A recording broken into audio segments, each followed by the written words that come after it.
Boa noite a todos e todas, sejam bem-vindos a mais uma live da Ju. Hoje com um tema muito especial, mulheres, família e direitos humanos. Contaremos com a ilustre presença do juiz federal e professor Rosmar Rodrigues, e para mim é uma grande honra ele ter aceito este convite, porque eu tenho certeza que serão momentos de muito aprendizado para todos nós. Aproveite esses minutinhos, clique aí no aviãozinho e já compartilhe essa live com todos os seus amigos e amigas. Vou chamá-lo aí para dar início. Só um minutinho.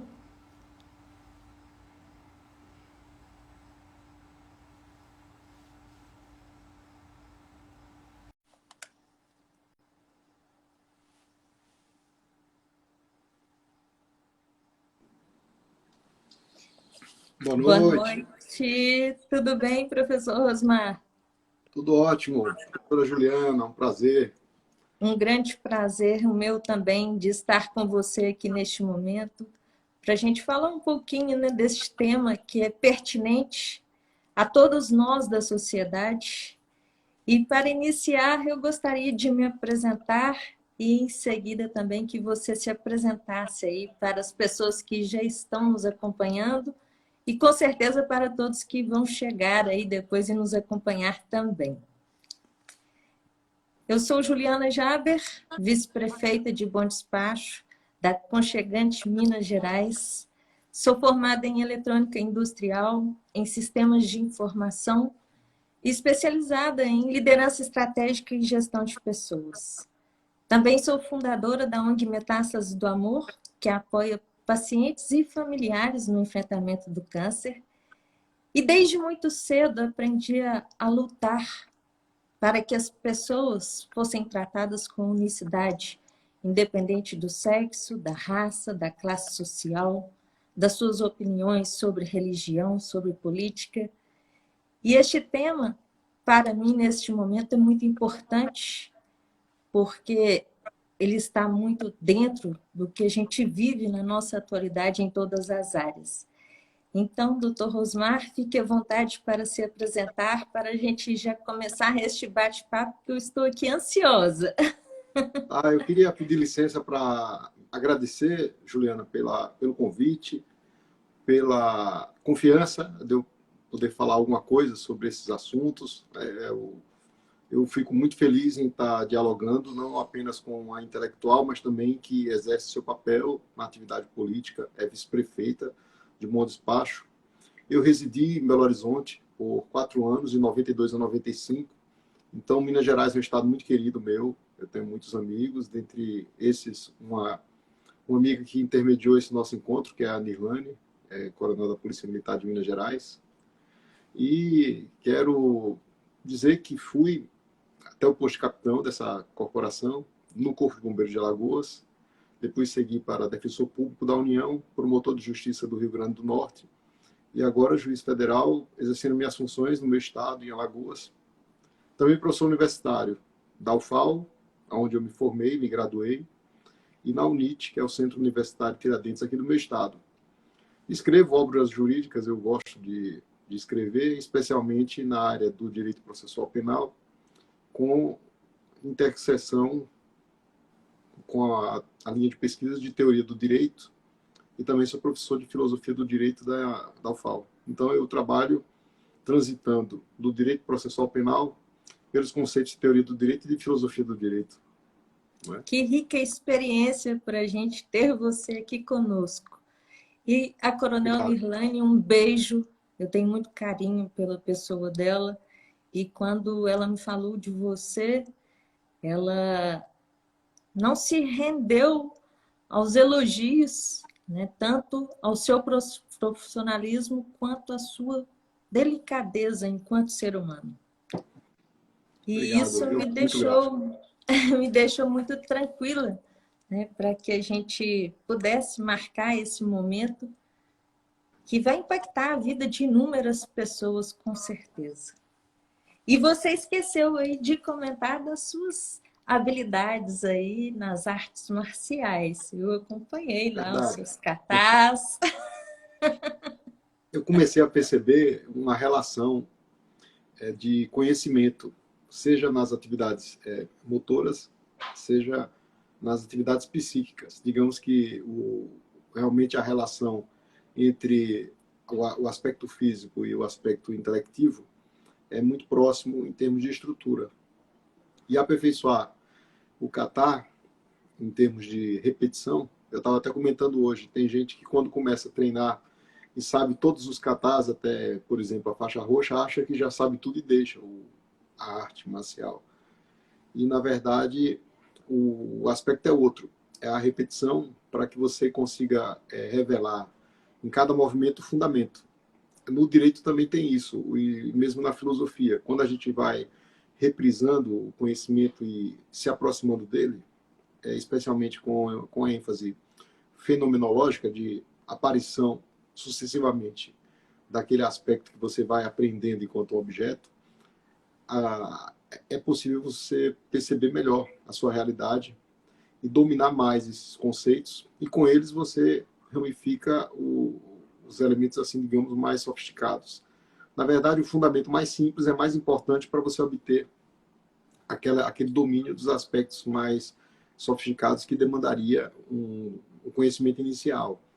Então, isso é comum em tudo que a gente faz. Parece que a repetição, que parecia difícil, por exemplo, em uma língua estrangeira, ou mesmo para uma criança engatinhar no início da vida, se torna mais fácil pelo treinamento. Eu tenho achado que justamente essa insistência em estudar, em tentar aprender, compreender melhor o mundo, é que nos revela talvez aquilo que nós todos já saibamos, mas permanece dormitando no inconsciente. E tudo na vida é equilíbrio, né? Equilíbrio entre Isso. espírito, entre conhecimento, entre o físico e o emocional. Então é Essa importante a palavra, gente. eu relaciono com o sistema. É O sistema verdade. precisa estar em equilíbrio, seja o biológico, seja o social, seja o comunicativo. Quando há um rompimento desses estágios, é como se a gente saísse daquele desvio aceitável, que seria algo como um desvio padrão. É verdade. Vamos começando então nosso bate-papo aqui com, acho que, o empurrão que a gente precisa para entender o que são os direitos humanos, né? E como está aí o distanciamento entre a teoria e a prática, né? Os direitos humanos, eles são universais, inalienáveis e igualitários, que significa que, teoricamente, ele não pode ser tirado de ninguém e ele deve ser aplicado de forma igual e sem discriminação às pessoas.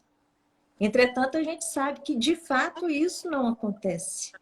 E aí eu gostaria que, com a sua maestria e experiência, você contextualizasse para a gente como que é esse histórico, né, sobre os direitos humanos e o que a gente ainda precisa evoluir enquanto sociedade. Dos dois livros, sabe, que me impressionaram muito, o primeiro deles é do clássico de Fábio Conde Comparato, que trata da afirmação histórica dos direitos humanos. A afirmação pressupõe uma negação. Então, esse é o primeiro livro que eu vou comentar algo simples, mas queria tocar justamente um aspecto essencial. E o outro é o livro Dignidade Humana e Moralidade Democrática, do professor Eduardo Rabenroch, de Filosofia. E ele revela que a dignidade humana foi reconhecida tardiamente. E ainda hoje nós encontramos quem negue a dignidade humana como se fosse algo de menor importância, especialmente por causa da dificuldade de você precisar o conteúdo dela, a densificar o conteúdo. E existem autores que procuram traçar alguns parâmetros para que a gente diga, olha, a dignidade humana envolve rigidez psíquica, rigidez física, mas também possibilidades de desenvolvimento. Então, a dignidade ela não se resumiria ao aspecto simplesmente afirmativo, mas ela teria um conteúdo que você conseguiria obter relações para exigir do Estado o cumprimento de prestações. Essa é a ideia do Rabenrost. E o Fábio Conde Comparato, ele fala da afirmação enquanto um histórico de sofrimento do ser humano. Geralmente as nossas afirmações de direitos humanos, elas foram antecedidas por um período de horror. Então, toda vez que a gente encontra, assim, se depara com o sofrimento e com uma espécie assim de constrangimento pelo sofrimento do outro, aí nós temos uma afirmação no direito positivo. O que é que eu posso deduzir desse aspecto de fundamento e de aspecto fundado? É que há um elo entre as garantias que hoje estão asseguradas a todos, pelo menos no documento de direito positivo, com o fundamento, que seria a nossa essência original. E esse elo é a negação. É justamente pela negação do direito fundante que surge um direito fundado. E esse direito está no nível abstrato da legislação. Então, por exemplo, aqui no Brasil, a Lei Maria da Penha, ela foi antecedida por uma violação a um direito fundamental da mulher. E temos, então, um documento abstrato que significa uma afirmação positiva do direito à dignidade da mulher, considerando que se trata de uma pessoa vulnerável frente aos elementos de poder, especialmente do poder do homem, do poder de quem tem a força, com o propósito de agredir.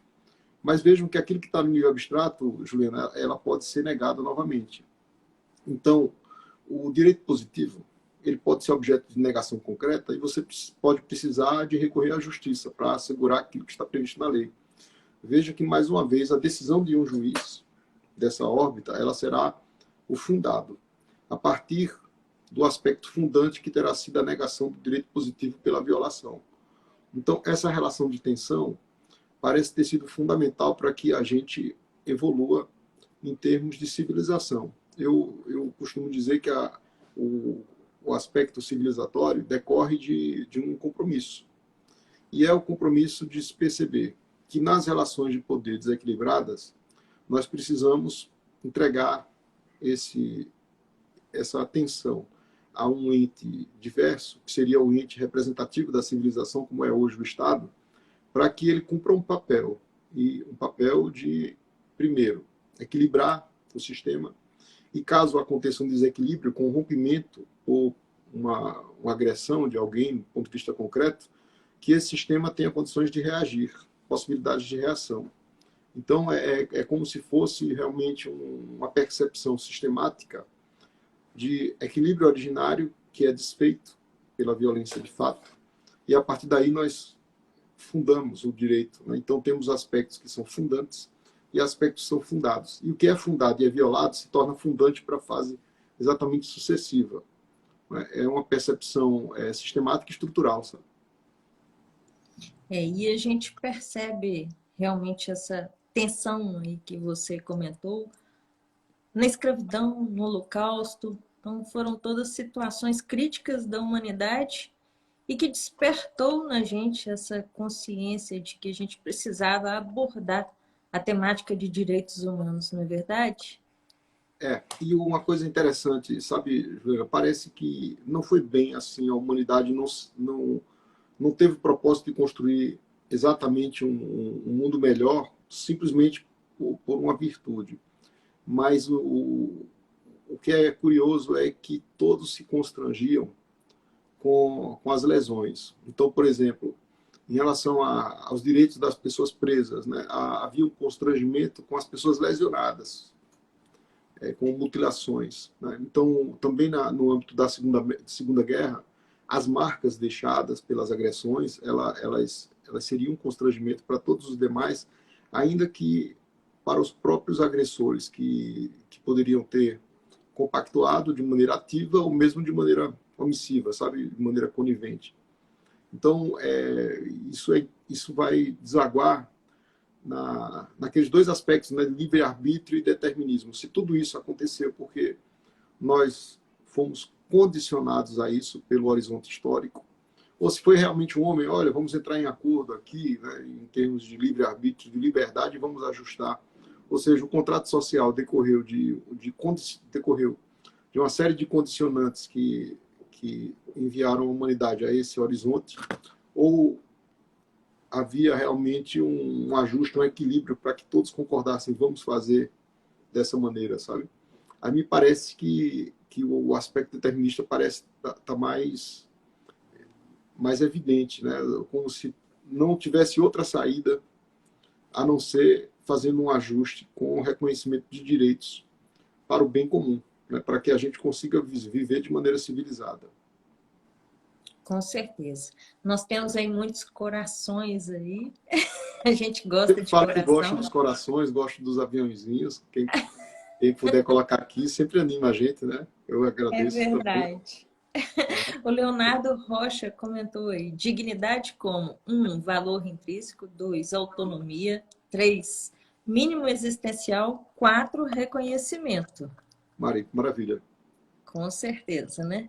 E vamos partindo aí para a nossa próxima pergunta, que é em questão das mulheres. Nós temos aí no Brasil um histórico muito ruim no contexto de violência contra as mulheres. E aí a gente vive numa situação em que a violência não está só no ambiente doméstico, ela está fora dele, ela está intrínseca ou mesmo explícita nos ambientes organizacionais. E eu queria que você falasse um pouquinho para a gente, né, dos direitos das mulheres, das legislações, do que a gente tem que se alertar para nos defender. Eu sei. É uma situação muito interessante, é existir o texto legal punindo e o legislador e a mídia não cansa de pedir leis mais duras e a realidade subjacente permanecer igual. Então, há uma crítica da criminologia, especialmente daquela criminologia que não seria bem radical, mas digamos que seja mais ponderada, que é justamente a criação de legislação para punir, ela não opera o efeito dissuasivo que a gente imagina que poderia ter. Né? Então, por exemplo, crimes hediondos, eles continuam acontecendo, e as agressões à pessoa do sexo feminino é algo muito comum, né? Assim, algo que é cultural.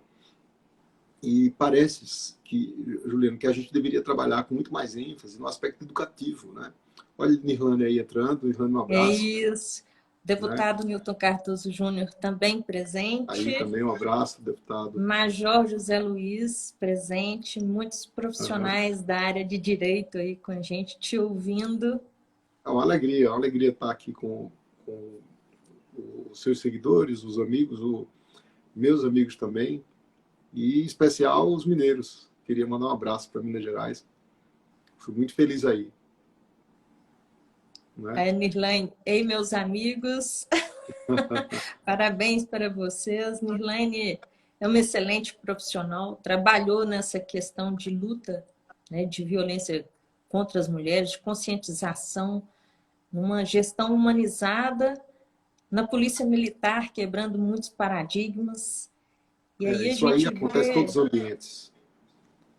E aí, como eu estava falando, não sei se a gente tem proposta para solucionar um problema crônico, né? Mas há um desnível de poder, né? Um desnível de poder. Então, existe poder físico, de alguém que é mais forte, no plano das relações materiais da vida, assim como quase em toda relação. Esse nome relação ele é muito importante e útil, porque você, nas relações em geral, você percebe alguém que tem mais poder que outro. Na relação de contratar alguém, você quer comprar algo, você submete, se a pessoa do outro lado tiver mais poder. Nas relações societárias, nas relações afetivas, o homem às vezes tem preponderância numa sociedade com uma percepção mais machista e patriarcal. Né? Então, é justamente esse desnível que vai dizer que nas relações de direito material, eu digo na lei, nós precisamos assegurar mais direitos às mulheres para equalizar com os direitos dos homens. A minha ideia, todavia, é que a resposta não deve ser só penal, sabe? É como se o penal fosse um paliativo. Então, por exemplo, tem uma agressão que naturalmente a gente não concorda absolutamente com qualquer tipo de agressão, mas nós poderíamos ter elementos prévios para fomentar o equilíbrio entre as relações de homem e mulher, para prevenir, para educar, né? e dessa forma coibir. No Brasil, o ingrediente interessante é que a agressão surgiu no estado do Ceará, não que lá seja exclusivo, mas o estado do Ceará deu ensejo a duas reclamações na Corte Interamericana, nas cortes internacionais, vamos chamar assim pelo gênero, que foi, primeiro, Maria da Penha, e em segundo lugar, Manuel Ximenes. Teria sido um paciente psiquiátrico que foi agredido até uma situação extrema, né? Especialmente ali na cidade de Sobral, e que deflagrou providências de controle de nível internacional e constrangeu o Brasil a editar a legislação. No que se refere ali a Maria da Penha, foi uma demora assim, fora do comum do processamento do acusado. E a condenação do Brasil teria acontecido muito tempo antes da edição da Lei Maria da Penha, Lei 11.340 de 2006. Então, ainda houve uma demora em editar a legislação. Muitas providências acessíveis, que são salutares, e as providências com um tratamento assim mais severo, né? Digamos assim, que seja mais severo. E além dos contributos, quais são os problemas da gente buscar resolver com base na questão penal? É que, de um lado, no plano das relações materiais, existe a agressão à pessoa de sexo feminino. Essa precisa ser objeto de controle nas esferas civil, penal, administrativa, de preferência com uma antecipação para que ela ocorra cada vez menos. E a outra perspectiva é a perspectiva processual. Aqui é que eu acho mais delicado, porque, veja, na hora que a pessoa é processada criminalmente, no caso, um homem, né, ou então a outra mulher nas relações em que uma pessoa de sexo feminino é mais fraca, há ali que o Estado se torna mais forte em relação ao acusado, sabe? Então, quando há deve ser para aquela pessoa mais fraca no processo criminal, a relação entre Estado e acusado seria a de otorgado. Ele agrediu, etc. Isso, do ponto de vista de direito material, é um absurdo, e a vítima tem todas as possibilidades de enfrentar aquela situação conforme os instrumentos jurídicos ou ainda conforme os instrumentos de fato, né? Se alguém agride, você pode revidar proporcionalmente, estar em situação de legítima defesa. Mas depois que se instaura um processo criminal, a pessoa tem direito à presunção de inocência e uma série de coisas e ao devido processo legal. Essa chamada de atenção eu faço porque nós temos inaugurado alguns direitos excepcionais no campo do processo penal e que, a meu ver, não são aptos a resolver a agressão ao sexo feminino. É um outro problema, que é o problema de ruído comunicativo em relação à igualdade entre os acusados, sabe? Então, eu preciso processar, mas processar de acordo com a sistemática do nosso código. Eu preciso enfrentar o problema, mas enfrentar respeitando os direitos fundamentais que são assegurados a todos, frente aos abusos do Estado na hora de usar. É mais ou menos essa a ideia. Então, como diferenciar isso? Precisando bem a noção de relação. Eu tenho a relação entre um homem e a mulher do plano da vida. E eu tenho uma relação no plano processual, de ser processual civil, processual penal ou administrativo. No processo civil, eu posso usar presunções, não é, tranquilamente, no administrativo também, mas no penal, a fragilidade da pessoa que está sendo acusada de um crime.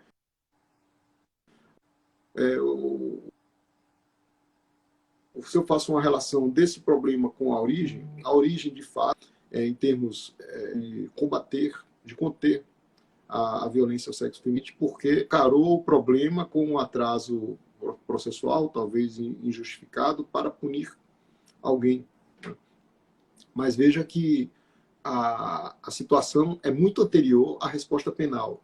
E a resposta penal, por mais que possa satisfazer alguém que queira ver o outro castigado como uma espécie de vingança dentro do processo, e isso não seria civilizatório, né, se vingar, mas o Estado deveria conter, isso, embora possa satisfazer, causa um ruído comunicativo em relação a direitos muito importantes que visam conter uma outra problemática, que é a condenação de pessoas a toque de caixa, que infelizmente acontece, né? Então, eu quero, de um lado, que haja uma proteção às pessoas para que a violência aconteça cada vez menos, ou não aconteça, né? Se isso fosse possível, não acontecer violência.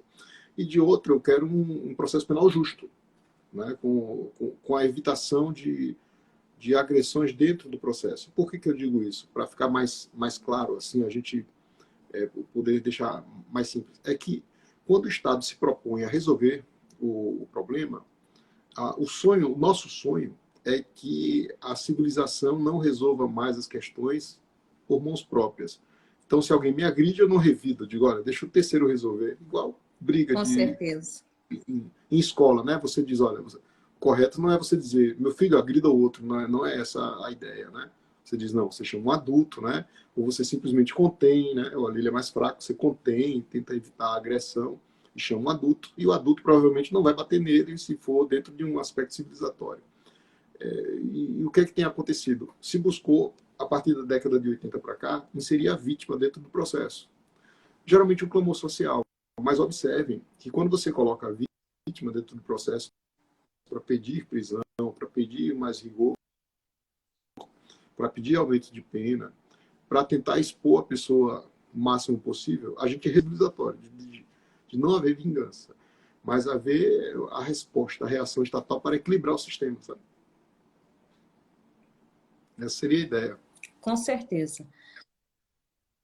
Eu vejo que a gente precisa de evoluir, assim como vieram aí os estudos sobre os direitos humanos, na questão de igualdade de raças, a questão da equidade de gêneros, né? Principalmente porque a gente só vai melhorar, né, de fato a sociedade quando a gente tiver esse equilíbrio dentro das lideranças, dentro da política, dentro de todos os ambientes da sociedade, né? Quando é clichê a fala, né, o lugar de mulher é onde ela quiser, de fato é verdade, né? Nós precisamos lutar por espaços em comum, né? Os homens, as mulheres tendo os mesmos direitos, é um sonho com certeza, mas precisa de pessoas corajosas o suficiente para lutar pelas outras que não têm voz, né? E eu agradeço muito, né, por ter pessoas com a sua sensibilidade, preocupadas, né, em criar soluções para os conflitos que nós vivemos. A Coronel Nirlane colocou aí para você uma pergunta. Doutor Rosmar, na vossa área de atuação, como é percebido o impacto da violência de gênero? Bacana, Nirlane. Eu queria também cumprimentar a Coronel Valmir Fagundes, que está aí, da minha turma também, de Nirlane, viu? Um abraço, Valmir. Olha, ainda há muito o que percorrer, né, na área de atuação. Eu acho interessante, eu percorri vários estados, além de Minas Gerais, eu transitei por mais 7 unidades federativas. Ao todo foram 15 municípios. E tive a felicidade de atuar como promotor de justiça no Rio Grande do Norte. Eu fiquei bem impressionado, sabe, positivamente. O Rio Grande do Norte teria sido ali em Mossoró, que seria inaugurado, ou pelo menos a grande frente para o voto feminino, né? Aí, à época, quando eu cheguei lá no Ministério Público, metade do Ministério Público era de mulheres. Eu achei incrível, porque comparativamente ao meu estado de Alagoas, não era assim, né? Eu até tenho contato com promotores de justiça aqui no meu estado, são fantásticas. E é Mas lá lindo ouvir isso, porque a é, gente teve um trabalho muito grande no Sul, no Sudeste, pela conquista do voto feminino, e foi somente no Nordeste, né? Embora a gente tenha tantos preconceitos, que a gente teve, de fato, essa conquista realizada. mas olha, eu vou dizer para você assim, eu tenho um mau carinho pelo Ministério Público do Rio Grande do Norte. Era metade do colegiado de procuradores de justiça era composto de mulheres. A corregedora era uma corregedora mulher, procuradora de justiça. Hoje, a chefe do Ministério Público do Rio Grande do Norte, Elaine Cardoso, ela é uma procuradora de justiça, mulher, promotora de justiça, né? Procuradora-geral de justiça da minha época, e de fato elas marcaram presença de uma maneira que o Ministério Público do Rio Grande do Norte, naquele horizonte que eu vivi, ele era muito progressista, né? O Ministério do Cidadão, eu ficava muito empolgado, especialmente com a admiração que eu tinha pelos mais antigos de lá. Sem tirar o mérito dos demais, mas, por exemplo, no meu estado, nós não temos, acho que não há procuradora de justiça mulher ainda, sabe? Temos promotores de justiça. Mas vejam que o estado do Rio Grande do Norte, ele já tem há muito tempo isso, né? Assim, a participação feminina na carreira de juiz federal, até pouco tempo atrás, eram poucas. E felizmente, nós temos hoje já uma participação que se aproxima de uma igualdade, que é o ideal, né? Então, essa percepção ela é muito importante para você assegurar o espaço, sabe? Algumas questões que têm sido feitas, talvez uma atuação mais ativa, afirmativa, por exemplo, você vai confeccionar um congresso, né? E eu acho que é importante que a gente possibilite o diálogo de todos, né? Não só de A, de B ou de C, mas isso tem que ser afirmado, sabe? E esse indicativo é interessante para a gente perceber como nós podemos ainda avançar quanto a isso, sabe, Leandra? A pergunta da Nirlanda é muito, muito apropriada, porque é uma provocação, acho, para todos nós, né? E talvez o estado do Rio Grande do Norte mereça ser um exemplo para se perceber, né, que as mulheres potiguares elas realmente têm um papel muito importante para tornar aquele MP, em um certo horizonte que eu atuei, um MP de referência em muitas áreas, como de acessibilidade, né, como de igualdade, de proteção de direitos difusos. Nós temos vários nomes lá que são referências, sabe? Se tiver alguém do Rio Grande do Norte, já manda um abraço. E é importante, né, mencionar que o feminismo ele teve uma participação importante, mas foram as conquistas com homens e mulheres lutando juntos que abriram esses novos caminhos que a gente precisava, como o voto feminino. Eu queria abrir uma palavrinha aqui. O amigo Guido aqui foi meu aluno. Boa noite, Guido. Obrigado. Eu queria abrir uma palavra para lembrar ainda do Rabin Rost, que eu falei. Eu considero o Rabin Rost um dos maiores professores de filosofia que nós temos. Ele é muito sensível a isso, né? Aquela pessoa que, quando escreve assim, ele escreve com uma densidade fantástica em relação ao que ele afirma. E é uma das pessoas preocupadas com a igualdade entre homem e mulher. Tem um livro dele de filosofia que fala sobre espelhos e mulheres, né? Esse livro que eu referi de moralidade tem um aspecto especial que ele fala da igualdade de gênero muito antes da discussão atual. E ele fala o seguinte, sabe? É difícil o ser humano se perceber igual ao outro. É uma afirmação forte que ele faz. Um animal se percebe igual ao outro animal. Um cachorro, independentemente da raça, ele se identifica com o outro, né? E um gato se identifica com o outro. O animal, geralmente, eles são muito democráticos quanto a isso. E o ser humano parece que ele tem essa dificuldade de se perceber como igual ao outro, né? Até quando você fala digníssimo ou algo assim, como se alguém fosse mais digno que o outro, quando a essência da dignidade seria a igualdade de atributos. Mas, ao mesmo tempo, isso é bastante complicado, porque nós nos percebemos iguais e nós temos também muitas diferenças. É a percepção do que é igual entre nós que precisa ser realçada para fins de regulação. E como nós regulamos a vida, né? Eu digo assim para os alunos, meus alunos, se você conseguir explicar o que eu vou mencionar agora, eu já dou-me satisfeito, né? Já me dou satisfeito como professor de direito. Olha, conduta humana, interferência intersubjetiva. Então, naquilo que homem e mulher se interferem, o que é necessário para regular, né? Se eu tenho um interesse e ela tem também interfere, eu interfiro na tua liberdade, você na minha, o que é necessário para a gente tratar isso com juízo de proporção, que é a justa medida dos gregos, ou aquilo que é necessário, conforme e ponderado. em termos de vantagens e desvantagens.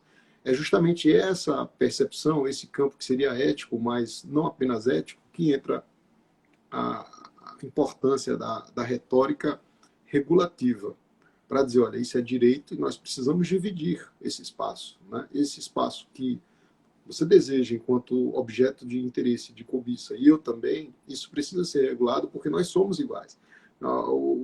A dignidade seria essa a questão, né? O digno, dignidade humana, seria a percepção da igualdade do nosso núcleo, embora sejamos diferentes em alguns aspectos de aparência ou algumas preferências, né? Mas existe algo muito igual que se interfere. Interferência intersubjetiva. Conduta em interferência intersubjetiva. Esse é o conceito de direito. Né? Com certeza, ótima observação, Rosmar. Seu aluno Guido colocou aí para você: mestre, boa noite. Qual a sua opinião nas decisões dos tribunais sobre os crimes de racismo e homofobia, visto que essas duas minorias sofrem muito na sociedade, pois ainda é pouco o juspuniente?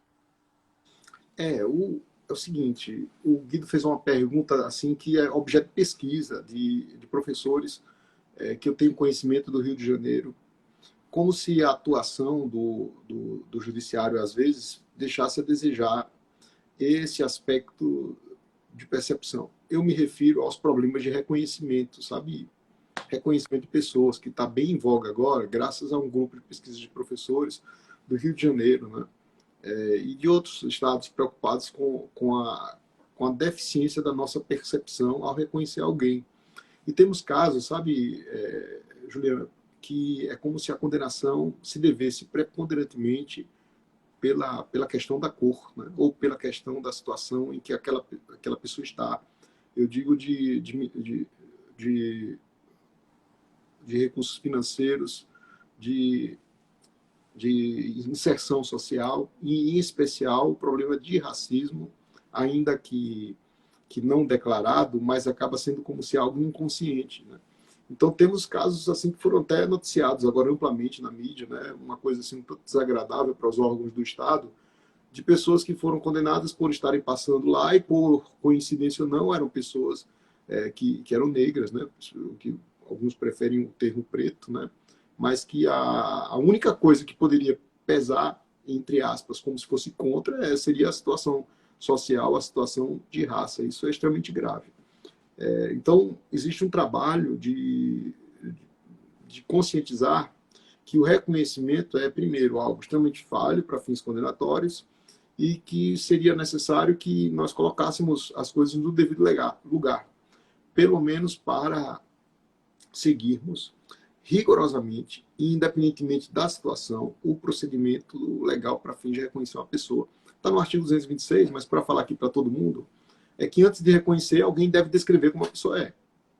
Então temos casos assim tristes, sabe, de reconhecimento pela íris dos olhos, de reconhecimento de uma pessoa afrodescendente que estava em um local totalmente diferente daquele onde o crime aconteceu, né?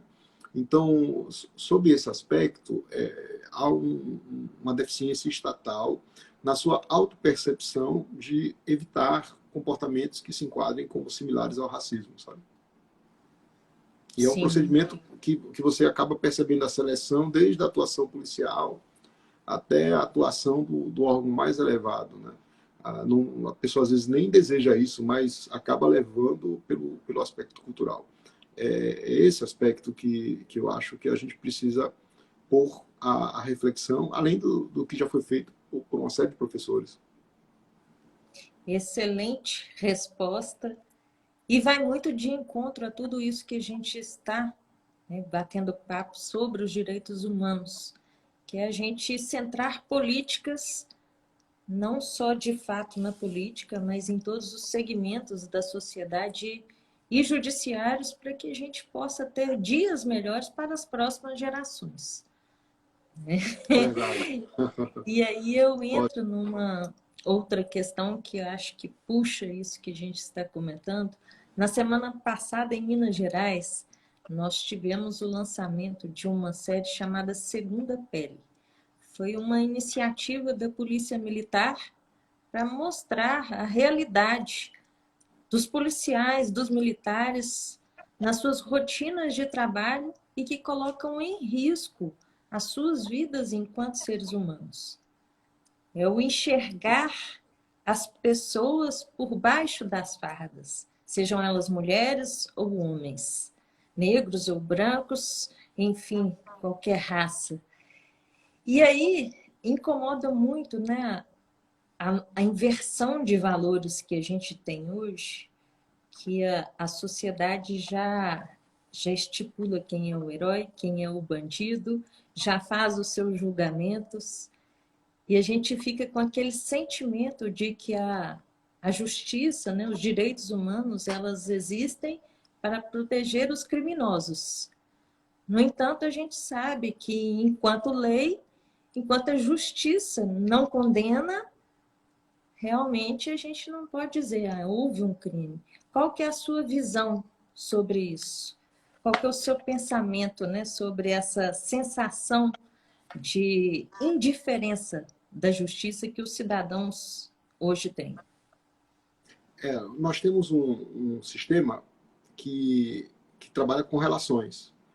Então, do âmbito estatal, né, quando está em jogo o Estado, a percepção é de que a relação do Estado ela é sempre mais elevada do que a relação entre os cidadãos em geral. Né? Então, a primeira questão é quanto à integridade física dos policiais.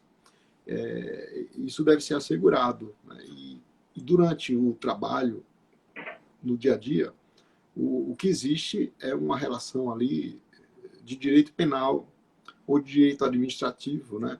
O cidadão deve respeito aos órgãos policiais e os órgãos policiais também têm deveres jurídicos ali, naquela relação. Então uma relação que eu posso equiparar a uma relação de poder. Aí veja como é interessante.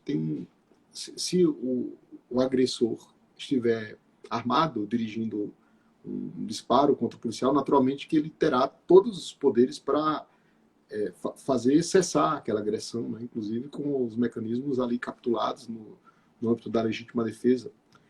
Por outro lado, se não tiver essa relação de proporção, ele deve respeitar a integridade física do cidadão. Então, é uma relação de mão dupla, né? O que, no âmbito policial, inclusive na doutrina mineira, eles ensinavam, né, e realçavam, é que, de um lado, o Estado deve se aparelhar tecnicamente. Então, a polícia ela deve ter preparo técnico, evitar a violência e procedimentos ímprobos, né? Então, agir corretamente e também agir energicamente quando necessário dentro dos aspectos de proporção. Né?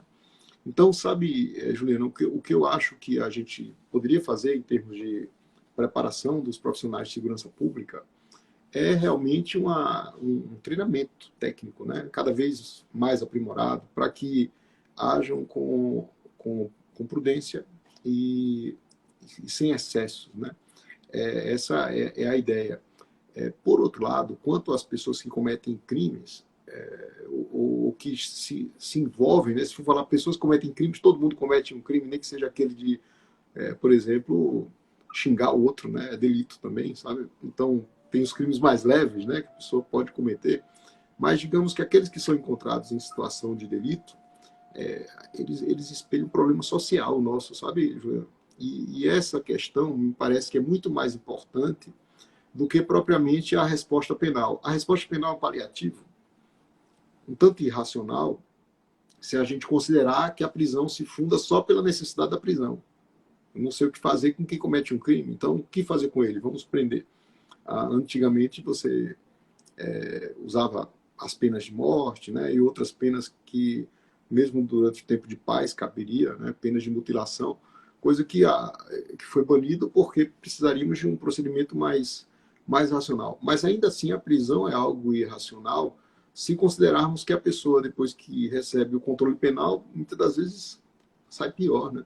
Assim, o Estado não cumpre aquilo que ele se propõe, que é, por exemplo,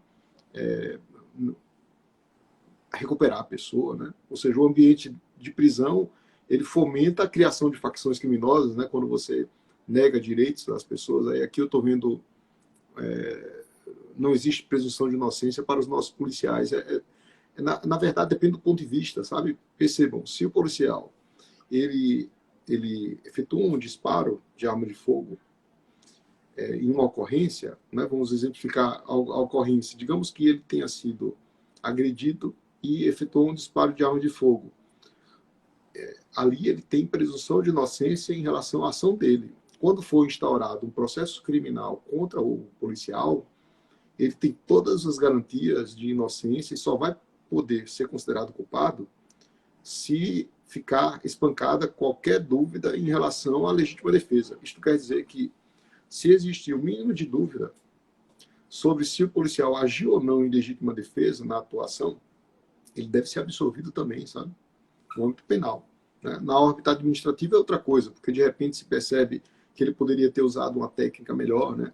Mas vejam que quando a noção de relação, se eu puder assim explicar para vocês a noção de relação, é ela que vai nos auxiliar a entender tudo isso. Quando se instaura um processo criminal contra alguém, eu não tenho mais aquela relação penal do dia a dia, que eu chamo de direito material. Quando se instaura um processo penal, eu tenho uma relação de direito processual. E aí tem direitos humanos para assegurar a garantia, a ampla defesa e contraditório, garantia que só seja considerado culpado depois do trânsito em julgado da sentença penal condenatória. Aí aqui vem aquela questão da sensação de indiferença, ou alguns falam de impunidade. Isso é um discurso que eu não considero um discurso autêntico. Vou explicar. Quando eu quero punir a qualquer custo e rapidamente, eu corro o risco de me assemelhar àquelas situações trágicas de punir alguém sem a devida certeza, né, que é uma coisa histórica. Até puniu Jesus Cristo, foi punido da maneira como foi, tantas outras pessoas receberam punição, independentemente de ser agente do Estado, agente ou um cidadão comum. Então, eu preciso de um devido processo legal para poder prender. Posso prender com urgência alguém? Posso, mas somente se existirem os requisitos que chamamos requisitos da preventiva, pode prender. Então, se você, por exemplo, estiver ameaçando destruir o processo, matar testemunhas, se você estiver ameaçando ou tiver se evadido do local de culpa, é cabível a prisão antecipada e a prisão preventiva. Agora, por outro lado, se você não tiver esses elementos, a gente não quer que a pessoa seja presa sem o exaurimento do processo, com todos os recursos garantidos a ela. Então, eu não sei como é que está acontecendo assim o processamento em todos os estados, né? Mas o problema de processamento criminal com urgência de pessoas e sem muitas chances de defesa, isso infelizmente tem acontecido, segundo o noticiamento, né? Assim, a rapidez como os processos têm se desenvolvido em grau de recurso, por exemplo. Então, de repente, você é condenado, recorre, o teu processo é encerrado com julgamento em poucos minutos, né? Aí querem que esse julgamento prevaleça e que a pessoa seja presa sem os recursos do STF ou STJ. Penso que está errado esse propósito. Ou seja, recurso criminal extraordinário para o STF ou para o STJ, o recurso especial, eles devem ser entendidos como capazes de suspender a execução do julgado. Não houve a formação de culpa. Aí você pode achar ruim em relação a A, B, né? Mas de repente você se vê processado também e pode se ver também em situação de extrema injustiça, né? Ser condenado sem os devidos cuidados. É o preço a se pagar, sabe?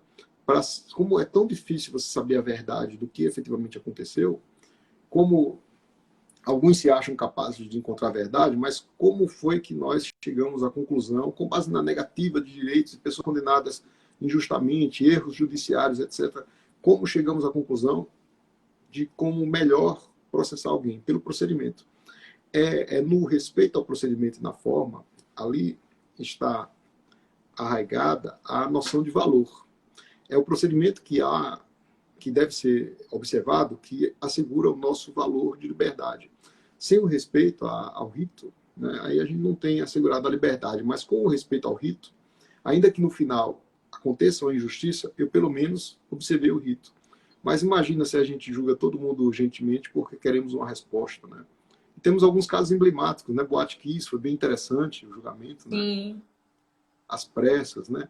Uma coisa assim fora do comum, e tantos outros que a gente poderia dizer assim como como julgamentos excepcionais e que não traz benefícios para o nível do sistema, não traz, porque causa um ruído comunicativo. Pode ter certeza que juízes de primeiro grau vão fazer igual, porque existe um precedente, por exemplo, no STJ, no STF, e isso causa um ruído para o sistema de comunicação, que é o sistema normativo jurídico, sabe? Então, a ideia de indiferença, ela me parece ser algo muito mais da atmosfera do que uma realidade, sabe? Agora, pode me perguntar o seguinte, bom, alguns processos demoram.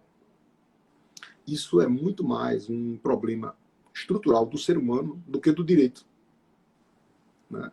É um atestado nosso de frustração, né? Ou seja, se eu tenho ali, eu entrego para você um documento que você precisa ler e respeitar, e de repente a gente não vê respeito algum, isso é uma frustração nossa, enquanto comunidade que quer ser civilizada. É um atestado de impossibilidade de nos tornarmos civilizados, né? Então, é essa chamada de atenção que eu acho que a gente precisa ter. Quando eu vejo assim, as soluções urgentes, eu digo, caramba, ele está causando um problema seríssimo para a instituição, né? A dívida vai ser grande da instituição, porque para resolver problema de A, de B ou de C, eu dou uma resposta urgente, rápida, toque de caixa. E o que é que isso significa para quem está recebendo essa informação na base, né? Por exemplo, para o policial que está trabalhando ali honestamente, para os juízes promotores, delegados de polícia, etc. Como é que eles vão receber uma inconsistência comunicativa de que, para um caso específico, X, o processo foi feito de uma maneira urgente, sem observância dos parâmetros que a gente esperaria no direito positivo? Essa é a questão, sabe, Juliana? E em alguns casos a gente tem aí uma pressão da tecnologia, né, dos meios de informação, apesar da gente ter aí a vantagem do acesso aos dados hoje, a gente tem uma sociedade cada vez mais intolerante. E isso influi com certeza em vários casos, em várias tomadas de decisão. Os nervos ficam à flor da pele. Porque é muito comum, né? A mídia, ela trabalha com juízo de aparência. Então, assim, eu até critiquei um dia desse no meu Instagram, né? Eu disse, como é que dizem que a prova deve ser mantida porque o juiz era aparentemente competente? Isso é um atestado de que você pode errar uma regra fundamental, né? Então, a gente, do jurídico, né, para limitar, para restringir a liberdade de alguém, nós não podemos nos permitir agir com base na aparência. O repórter pode, né? Aí eis a grande dificuldade da gente se comunicar em termos de sistema, porque o sistema comunicativo de uma reportagem, ele não tem os mesmos parâmetros de um sistema jurídico, sabe? O Diego colocou aí, ó, estou lendo o seu Obrigado, professor livro, Diego. professor.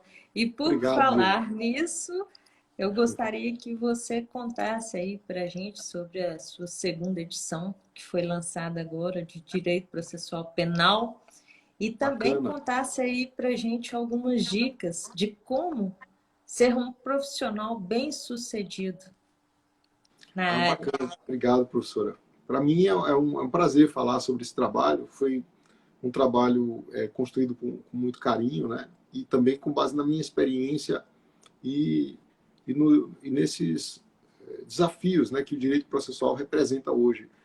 O material que nós temos para trabalhar no dia a dia é extremamente caótico, né? A gente tá com um material bruto caótico há muito tempo.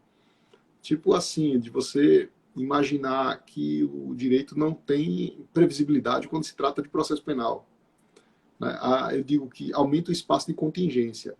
A contingência está na cabeça do juiz, é ele que é contingente. Então, quando você procura um juiz, aí ou quando você procura um advogado, né, e você quer saber o resultado, aí o advogado diz, olha, depende de como o juiz vai entender, ou seja, nós não temos certeza de como o juiz vai decidir. É a obrigação do advogado, então, é a obrigação de meio, né? Não é a obrigação de resultado. É esse aspecto de contingência que a gente quer reduzir, estabelecendo parâmetros, né? Então, quando nós buscamos dar uma sistematicidade ao direito processual penal, é a tentativa de diminuir o espaço de caos, né? Então, o livro, eu estou com ele aqui, né? A gente está na segunda edição desse curso de Direito Processual Penal, em conformidade com a teoria do direito. Foi pela editora Noesis. Aí até o professor Streck disse, um grupo disse, então tem alguns cursos que não estão conforme a teoria do direito. Então, a ideia é introduzir toda a disciplina sob a perspectiva analítica da teoria do direito para conferir melhores argumentos para diminuir esse espaço de dúvida, para conferir mais previsibilidade.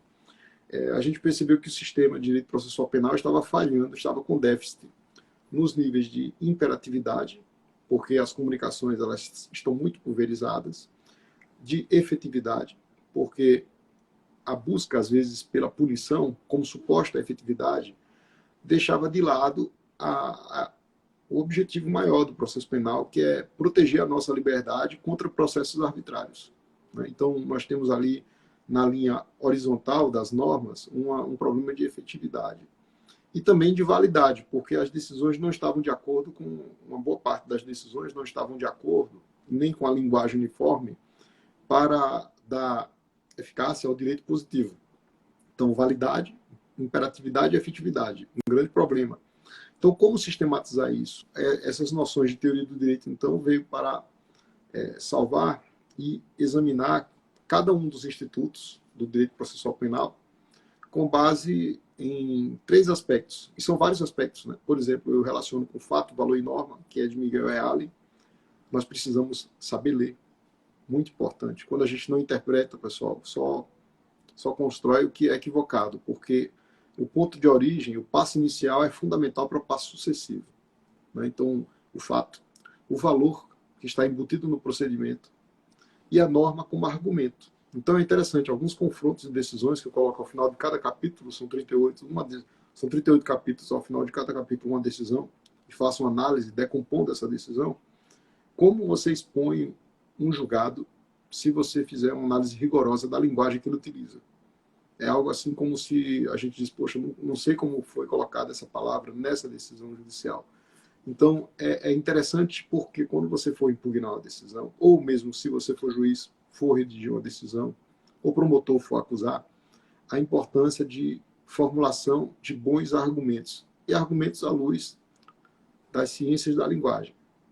E aí, cada um dos institutos, a gente faz um exame segundo a sua estrutura, segundo o seu sentido e segundo a sua função. Então, a estrutura seria normativa própria da sintaxe, a função é a pragmática, finalística de cada um dos institutos. E a semântica seria o sentido conforme a Constituição da República. Então, se eu vou examinar prova, eu faço isso. Se eu vou examinar nulidade, eu faço isso. Questões incidentes também, recursos, né? E com isso você consegue perceber que muitos dos debates que acontecem de discordância são falsos debates. O que há é um ponto de vista diferente. Além desses 3 aspectos, a luz da lógica também é fundamental para identificar a leitura do fato. Ela é una, então unidade. Além da unidade, a necessidade de argumentos não contraditórios. E, ao final, né, unidade, não contradição, o argumento de evitação de meio termo, né, de não ter um híbrido, sabe? Porque senão a gente encontra, sabe o quê? No direito, que é muito comum, o chamado jeitinho, né? Vamos salvar? Sim. Né? Como podemos salvar algo se está feito de maneira incorreta, sabe? Aí esse livro nasceu com esse propósito de preencher uma lacuna, e realmente ele é o único do gênero. Está na 2ª edição, e eu agradeço demais a acolhida dos leitores, né, que estão tendo conhecimento aí do nosso tema e da forma da nossa abordagem. O Guido e o Diego estão te elogiando aí bastante, né, pela Obrigado. sua competência, pelo seu carisma. E Obrigado. eu acredito com certeza que é uma obra que merece ser lida por todos os Obrigado. profissionais da área. E a gente vê que você está muito interligado, né, com essa questão de passar para as pessoas o que é a lei e o que a gente precisa de se alinhar enquanto ser humano para conseguir passos melhores, né, na sociedade. Verdade. Tem vários amigos aqui, viu, professora Juliana? Tem o Ciferman do Goiás, tem o Ingo, que entrou aí há pouco, da Paraíba, amigão que lê meus livros já há muito tempo. Vejam, então, estamos aí, ó, de canta a canta do Brasil sendo vistos hoje nessa live, que com certeza trouxe momentos importantes e preciosos para todos nós. Professor Rosmar, eu quero te agradecer muito por ter aceito esse convite, porque é um tema em que as pessoas não têm muito conhecimento e existe muita dificuldade da gente conseguir pessoas dispostas a falar, a debater, a ouvir. E eu quero aqui, inclusive, falar que a gente só vai alcançar aí as mudanças que a gente pretende com os direitos humanos quando a gente buscar pessoas que estão realmente dispostas a encarar novos propósitos, novos desafios, em busca de políticas melhores e de ambientes organizacionais mais frutíferos para a sociedade. E aí Professora Juliana, eu queria dizer que eu estou muito feliz de estar aqui com você como professor intelectual e, sobretudo, política, vice-prefeita de Bom Despacho, né? Foi um momento simbolicamente muito importante, agradável. E agradecer também a todos que nos seguiram aqui durante toda essa live aí. Muito bom. Obrigado.